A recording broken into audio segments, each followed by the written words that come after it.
চন্দনাকে সকাল সন্ধে শেখানো হলো হরে কৃষ্ণ হরে রাম। পাখি সারাদিন দাঁড়ে বসে কপচায় হরে কৃষ্ণ হরে রাম বছরের পর বছর। ছোলা খায়, কলা খায়, লঙ্কা খায়, আর থেকে থেকে বলে হরে কৃষ্ণ হরে রাম। সেই চন্দনা একদিন চলে গেল হুলোর পেটে। বড় চিন্তার কথা, এমন ধার্মিক পাখিকে রাম অথবা কৃষ্ণ কেউই রক্ষা করতে পারলেন না। কেন রক্ষা করবেন?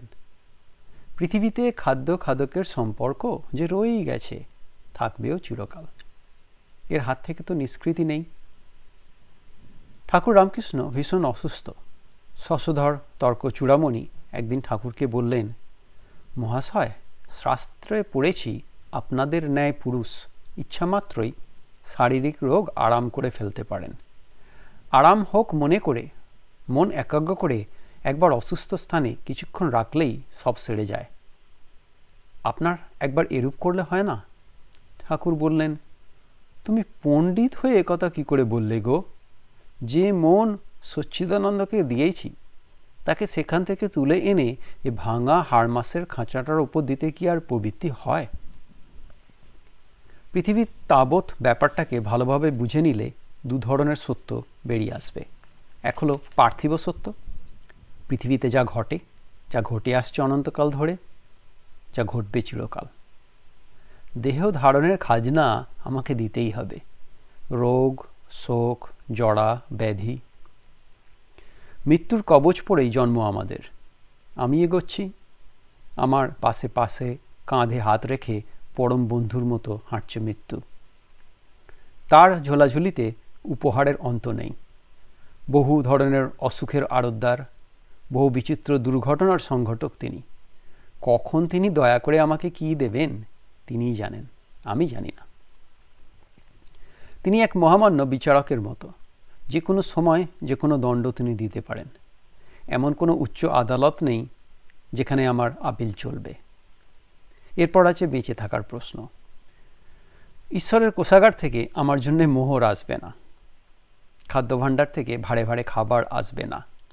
সবই আছে এখানে, আমাকে অর্জন করে নিতে হবে।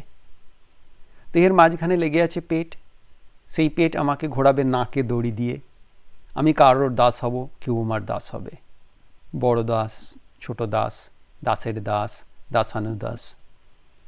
কারোরই বলার উপায় নেই আমি প্রকৃত প্রভু। একমাত্র প্রভু তিনি। পৃথিবীতে মানুষের খেলা যেভাবে সেজে উঠেছে তা হলো লোভ, লালসা, বঞ্চনা, খুন, জখম, রাহাজানি। মরো অথবা মারো। অনেক স্বপ্ন, কিন্তু বাস্তব অন্যরকম। পেঁয়াজি সত্যটা হলো ঠাকুরের কথায়, খোসার পর খোসা ছাড়িয়ে যাও, শেষে সব শূন্য, হাতে আর কিছুই থাকবে না। এই উপলব্ধি মানুষকে ভাবায়, ভাবতে শেখায়। আসল সত্যটা তাহলে কি? পড়া সত্য। ঠাকুর একটি গল্প বললেন। একজন সাধু সর্বদা জ্ঞানোন্মাদ অবস্থায় থাকতেন, কারো সঙ্গে বাক্যালাপ করতেন না। লোকেরা তাকে পাগল বলে জানত। একদিন লোকালয়ে এসে ভিক্ষা করে এনে একটা কুকুরের ওপর বসে সে ভিক্ষান্ন নিজে খেতে লাগলেন ও কুকুরকে খাওয়াতে লাগলেন। তাই দেখে অনেক লোক সেখানে এসে উপস্থিত হলো এবং তাদের মধ্যে কেউ কেউ তাঁকে পাগল বলে উপহাস করতে লাগল। এই দেখে সেই সাধু লোকদিগকে বলতে লাগলেন, তোমরা হাসছো কেন? বিষ্ণু পরিস্থিত বিষ্ণু, বিষ্ণু খাদতি বিষ্ণবে, কথং হশরীরে বিষ্ণু সর্বং বিষ্ণুময়ং জগৎ। এই হলো পড়া সত্য। ঠাকুর অসুস্থ অবস্থায় প্রায় বলতেন, যে দুধ খাওয়াচ্ছে সেই মেরেছে। এই হলো পড়া সত্য। ঠাকুর এই গল্পটি বলতেন ভক্তদের চৈতন্যোদয়ের জন্য। একটি জায়গায় একটি মঠ ছিল। মঠের সাধুরা রোজ মাধুগরি করতে যায়। একদিন একটি সাধু ভিক্ষা করতে করতে দেখে যে এক জমিদার একটি লোককে ভারী মারছে। সাধুটি বড় দয়ালু। সে মাঝে পড়ে জমিদারকে মারতে বারণ করলে। জমিদার তখন ভারী রেগে রয়েছে। সে সমস্ত কোপটা সাধুটির গায়ে ঝাড়লে, ভারী প্রহার করলে। কেউ গিয়ে মাঠে খবর দিলে, তোমাদের একজন সাধুকে জমিদার ভারী মেরেছে।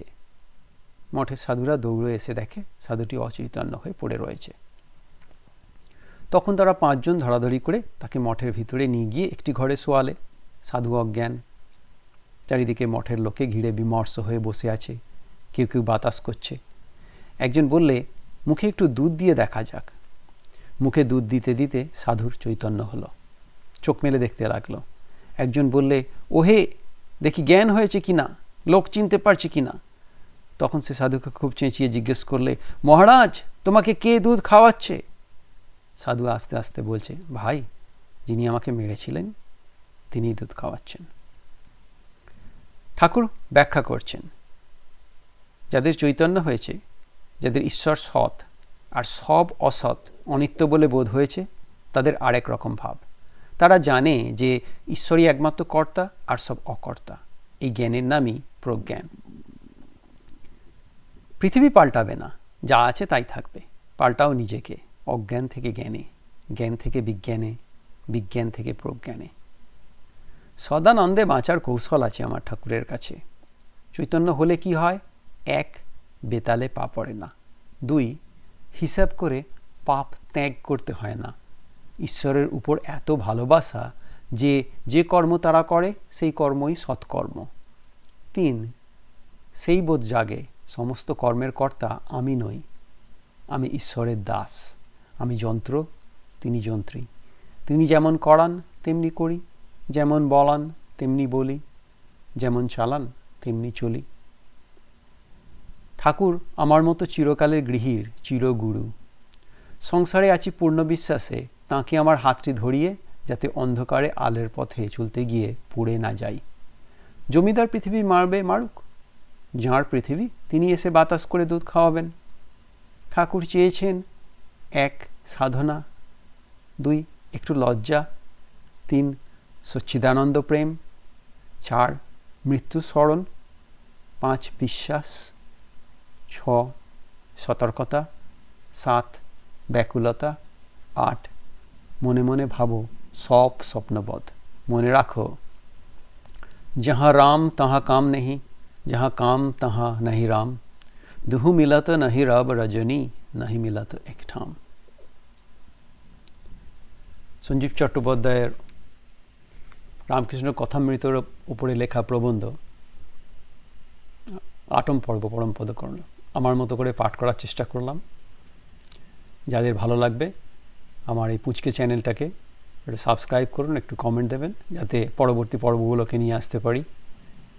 আমার 2 পয়সার মতামত হলো, সঞ্জীব চট্টোপাধ্যায়ের পরম পদ কমলে, যেটা উনি উদ্বোধন পত্রিকায় 12 বছর ধরে 12টি সংখ্যায় সর্বসাকুল্যে 144টি পর্ব লিখেছিলেন, ওটা শ্রীরামকৃষ্ণ কথামৃতর সবচাইতে সরস সংস্করণ। তো আমার মতো করে চেষ্টা করছি পাঠ করার। ভালো থাকবেন সবাই।